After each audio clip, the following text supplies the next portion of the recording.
트럼프 트레이드 바람이 이제 트럼프 랠리로 이어지고 있습니다. 미국 뉴욕 3대 지수가 모두 사상 최고치를 기록했고 중국과 일본, 유럽 증시도 들썩이고 있습니다. 그런데 유독 우리나라만 왕따 신세를 면치 못하고 있습니다. 원달러 환율이 1,400원을 넘어섰고 코스피는 2,500선이 무너졌습니다. 우리 금융시장 전체가 출렁이고 있습니다. 취재 기자와 자세히 들여다보겠습니다. 경제부 유주환 기자 나왔습니다. 유 기자, 먼저 유독 우리나라 원화 가치만 떨어지는 겁니까? 아니면 이 달러 강세 때문에 다른 나라도 다 이런 겁니까? 네, 말씀하신 대로 미국 대선을 전후로 해서 트럼프 트레이드라고 해서 이런 것들이 그야말로 글로벌 금융시장을 이제 뒤흔드는 가운데 달러가 이제 워낙 강세를 보이면서 세계 다른 나라 통화들이 공통적으로 좀 약세를 보이는 현상이 나타났었습니다. 네. 그런데 우리나라 원화 가치가 유독 더 많이 떨어진 것으로 나타났습니다. 미국 달러 지수를 보시면 연초 100포인트 수준에서 현재 105까지 약 5%의 강세를 보였는데요. 원달러 환율은 작년 말 1,288원 종가에서 오늘 기준으로 1,403원까지 넘어섰습니다. 달러와 대비 원화 가치가 9%가량이나 절하된 것입니다. 네. 자, 준비한 표를 보시면요. 이 막대 그래프가 연초 이후 달러 대비한 각국 통화 가치들의 등락률을 나타낸 것인데요. 멕시코와 브라질을 제외하면은 한국의 통화 가치가 가장 많이 떨어졌습니다. 멕시코와 브라질은 트럼프 행정부가 예고한 이민과 고용 정책에 따른 아주 막대한 피해가 예상되는 곳으로 특수한 상황이라는 점을 놓고 봤을 때 한국 원화 가치가 가장 많이 떨어졌다고도 볼 수 있겠습니다. 자, 국내 주식 시장 역시 안 좋습니다. 이달 들어서 보면은 미국 증시가 가장 많이 올랐고요.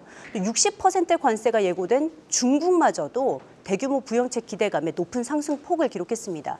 자, 그런데 우리나라 증시가 뒷걸음질 쳤고 코스닥 지수는 브라질 증시보다도 큰 낙폭을 보였습니다. 네, 그런데 조금 이상합니다. 이 트럼프 재집권으로 걱정이 더 큰 건 오히려 말씀하신 이 중국이나 멕시코일 텐데 그런데 우리 시장이 왜 이렇게 흔들리는 겁니까? 네, 관세에 대한 우려가 유독 우리나라에서 더 크게 불거지고 있다라고 분석을 해야 될 것 같습니다. 네. 트럼프의 관세 정책은 모든 수입품에 대한 10%의 보편 관세, 또 중국산 제품에 대한 60%의 관세를 골자로 하고 있습니다. 또 멕시코에는 불법 이민자와 마약 문제가 해결되지 않는다면 25%의 관세를 부과하겠다라고도 했습니다. 말씀하신 대로 이를 통해 볼 때 중국이 가장 최대 피해국으로 손꼽힐 테고요. 그 다음이 멕시코일 겁니다. 또 한국과 대만, 베트남 등 대미 무역 흑자 국가는 그 다음 순서일 겁니다. 자, 그럼에도 불구하고 우리나라 금융시장 반응이 이렇게 민감한 건 미국에 대한 의존도가 지금까지 계속해서 커왔기 때문으로 풀이됩니다. 네. 자, 중국의 경우를 예를 살펴보면요. 지난 2017년에 트럼프 일개 행정부가 슈퍼 301조를 처음 발동한 이후에 4차례에 걸쳐서 관세를 계속해서 인상을 해왔고 바이든 행정부에서도 이 기조는 이어졌습니다. 그 결과 중국의 대미 수출 비중은 지난 2017년 22%에서 작년 14%까지 감소했습니다. 또 내년도 중국 정부 목표에 따르면 이 비중이 10% 미만으로 내려갈 것으로 보입니다. 그럼에도 오늘 공개된 중국의 10월까지의 무역 흑자가 무려 7,852억 달러를 기록했고요. 올해 역대 최고치를 넘어갈 것이라는 그런 발표가 있었습니다. 이를 통해 볼 때 이미 미국과의 오랜 갈등을 거친 이후에 중국 경제가 어느 정도 좀 내성을 키운 것 아니냐 이렇게 분석을 해볼 수 있겠습니다. 네. 반면 이 기간에 우리나라의 대미 의존도는 높아져 왔는데요. 작년 기준으로 대미 수출 비중이 18%를 넘어서면서 7년 전보다 50%가량 늘었습니다. 우리 기업들 중에도 미국 정부의 반덤핑 관세나 세이프가드 등의 조치를 부과받은 적이 있기는 하지만은 향후 예고된 고율의 보편 관세는 아직까지는 겪어본 바가 없습니다.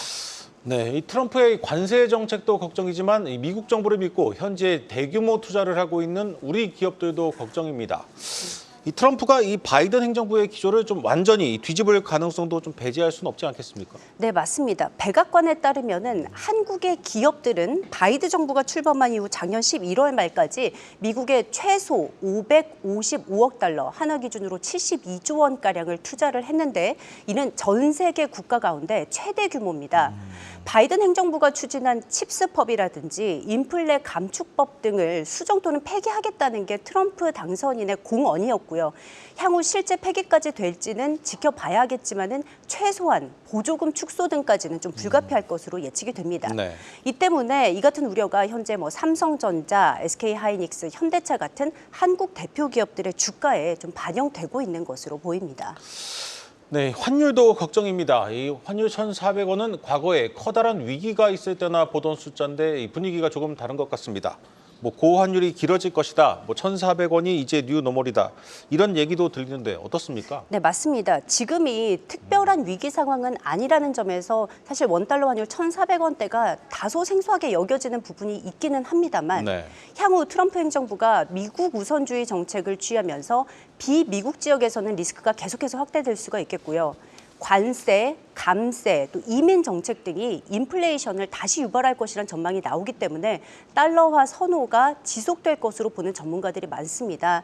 지적하신 이것이 뉴노멀이 될 것이냐는 좀 두고 봐야지 판명이 나겠지만 네. 최상목 경제부총리가 현재 1,400원은 과거 1,400원과는 다르게 봐야 한다며 지금의 환율 수준이 외환위기 당시 환율 상승과는 질적으로 다르다 이런 언급을 한 점을 봤을 때 앞으로 좀 익숙해져야 할 만한 수준이라는 분석이 나옵니다.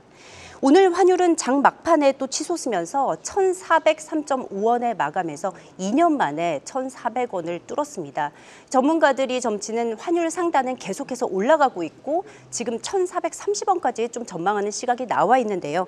외환 당국의 개입 여부에 대해서는 앞으로 좀 지켜봐야 할 것 같습니다. 네, 잘 들었습니다. 경제부 유주환 기자였습니다.